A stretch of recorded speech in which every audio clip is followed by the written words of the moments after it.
Ciao a tutti e bentornati su MTVT Mountain Biking Tube. Alzi la mano chi di voi non ha mai sofferto il male al sedere dopo una lunga escursione in mountain bike? Ebbene sì, il male al sedere spesso scoraggia parecchie persone ad andare in bicicletta o in mountain bike. Ed oggi vi darò 5 consigli che potrebbero aiutarvi a risolvere questo fastidioso problema. Stemma game.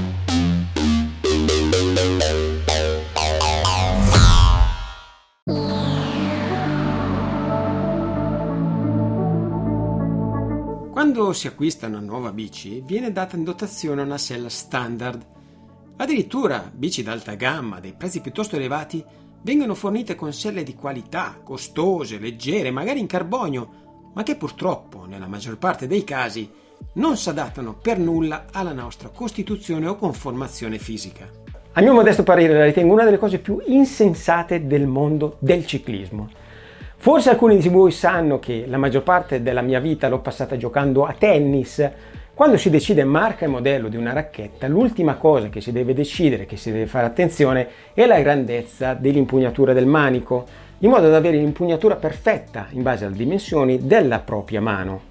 Ebbene, lo stesso discorso andrebbe fatto per le selle della bicicletta e spero tanto che i produttori di bici un giorno capiscano che il cliente debba avere la possibilità di scegliere le selle in base alle proprie esigenze e costituzione fisica.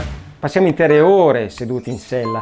Se questa non è comoda e conforme alle nostre esigenze, rischiamo veramente di rovinarci il piacere e la bellezza di questo sport. Ci sono un'infinità di selle sul mercato e scegliere quella giusta che vi calza a pennello potrebbe risultare veramente difficile, in quanto ci sono diverse variabili da considerare. Prima fra tutte, la misurazione della distanza delle vostre ossa ischiatiche, che variano da persona a persona. Per la misurazione esiste un metodo fai da te, si prende un cartoncino piuttosto spesso e soffice, lo si appoggia su di una superficie rigida e poi dovreste sedervici sopra senza abbigliamento. In questo modo si creeranno due avvallamenti, identificati negli epicentri, tirate una linea e quella sarà la distanza esatta delle vostre ossa ischiatiche. Altre variabili da considerare sono la tipologia di mountain bike utilizzata, cross country o il mountain enduro o downhill, la frequenza delle vostre uscite settimanali, la durata media di una singola uscita e se siete uomo o donna. Diversi produttori di selle offrono sui loro siti delle guide apposite per trovare la giusta dimensione, il giusto disegno e layout per le vostre ossa ischiatiche e di materiali più idonei da utilizzare per il vostro scopo. Alcuni di loro sono andati addirittura oltre ed offrono delle selle di test da provare per diversi giorni.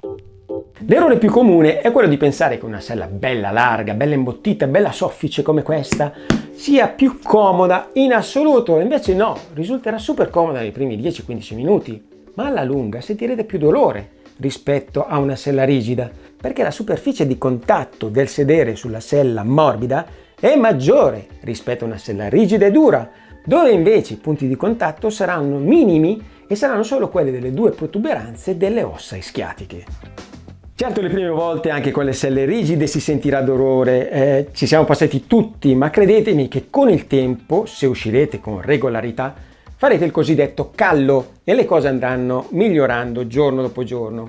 Conosco addirittura gente che una volta trovata la sella giusta ne compra 2 pezzi anziché uno, perché nel caso la sella dovesse andare fuori produzione ne avranno sempre una a disposizione. Una volta identificata la sella, bisogna identificare il fondello. Il fondello è una imbottitura del pantaloncino, la cui funzione è quella di proteggere le parti intime, agevolare la traspirabilità ed aumentare il comfort della pedalata. Normalmente sono realizzati in gel o schiuma a base di poliuretano. Esistono fondelli per uomini e per donne. Spesso si pensa esclusivamente alla comodità dell'imbottitura, ignorando invece la tipologia dei materiali. Ai fini della scelta è preferibile scegliere un fondello in schiuma, in quanto, a differenza del gel, assicura una corretta traspirazione delle zone intime. Scegliete tessuti tecnici, perché assicurano traspirazione e dissipazione del sudore. Alcuni hanno densità diverse in alcuni punti e possono avere caratteristiche specifiche come la batteriostaticità, cosa alquanto diversa dagli indumenti antibatterici che sono ben altra cosa. I fondelli batteriostatici limitano la diffusione dei batteri che si generano per via della sudorazione. Attenzione, non elimina i batteri, non sono antibatterici, ma ne limitano solo la diffusione. Il mio consiglio è quello di prendere dei fondelli di qualità che fanno veramente la differenza. I fondelli di qualità sono costosi, quasi quanto una sella, ma i benefici sono assoluti. Ultima cosa, la biancheria intima non va indossata, perché i fondelli sono ideati per essere a contatto diretto con la pelle. Indossando la biancheria, la traspirazione, l'anatomia e la batteriostaticità non servirebbe a nulla. Chiaramente tutto questo discorso non è valido nel caso facciate giri in bici casuali o di pochi chilometri, ma se fate giri lunghi che richiedono diverse ore in sella, allora prendete veramente in considerazione l'acquisto del fondello. La crema di camoscio non ha nulla a che fare con i poveri camosci, credetemi. Da quello che ho letto qua i camosci non ci sono. È una crema che riduce al minimo l'attrito tra i vestiti e la pelle. Conosciuta anche come crema antisfregamento, aiuta a prevenire irritazioni causate dallo sfregamento della pelle con il fondello. La crema può essere applicata direttamente sulla pelle o sul fondello. Le zone dove applicarla sono all'interno delle cosce, all'inguine, al cavallo e in qualsiasi punto in cui potrebbe esserci dello sfregamento tra la pelle e gli indumenti. In descrizione troverete diversi tipi di creme consigliati dai dermatologi, in quanto contengono ingredienti sani per la pelle. Il rischio è quello di acquistare una sella piuttosto costosa ed una volta montata risulta scomodissima a causa di un errato montaggio. Il montaggio corretto della sella sta nel trovare il giusto angolo ed il giusto arretramento o avanzamento di essa. L'inclinazione della sella potrebbe essere controllata prendendo per esempio un libro rigido o un cartone più una bolla. Se non avete la bolla ci sono varie app da poter scaricare ed utilizzare. Secondo i manuali di biomeccanica, la bolla deve essere perfettamente orizzontale, con angolazione 0. Altri invece suggeriscono di avere la punta di 1 grado verso il basso, in modo da avere meno pressione nella zona perineale.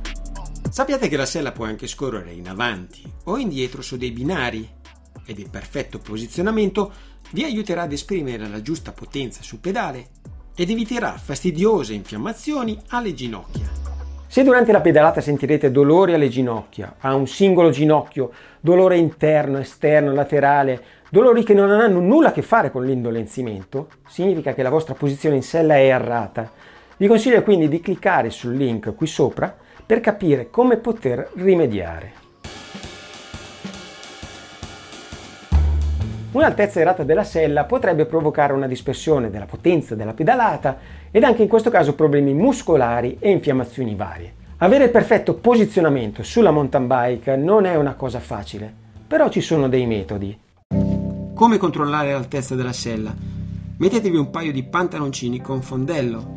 Tenendo aperto il collarino della sella, alzate la sella fino a quasi l'altezza dell'osso del bacino. Se avete un reggisella telescopico, assicuratevi che sia completamente steso prima di iniziare il controllo e che questo non oltrepassi la linea del minimo inserimento del telaio.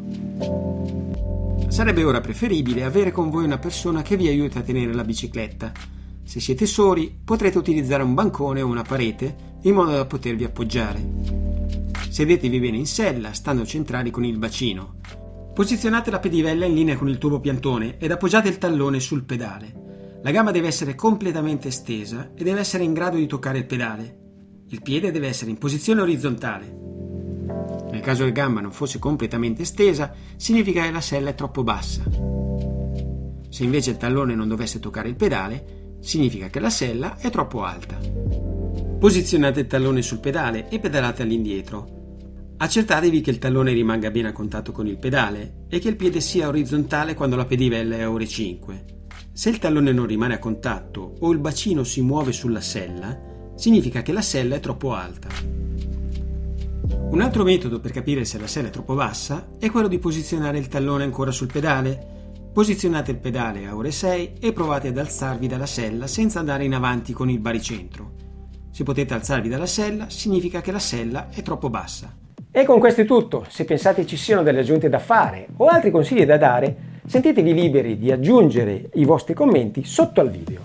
Non scordatevi di iscrivervi al canale e di visitare mtvtshop.com, dove troverete news, forum ed il mercatino del nuovo e dell'usato, tutto relativo al mondo della mountain bike.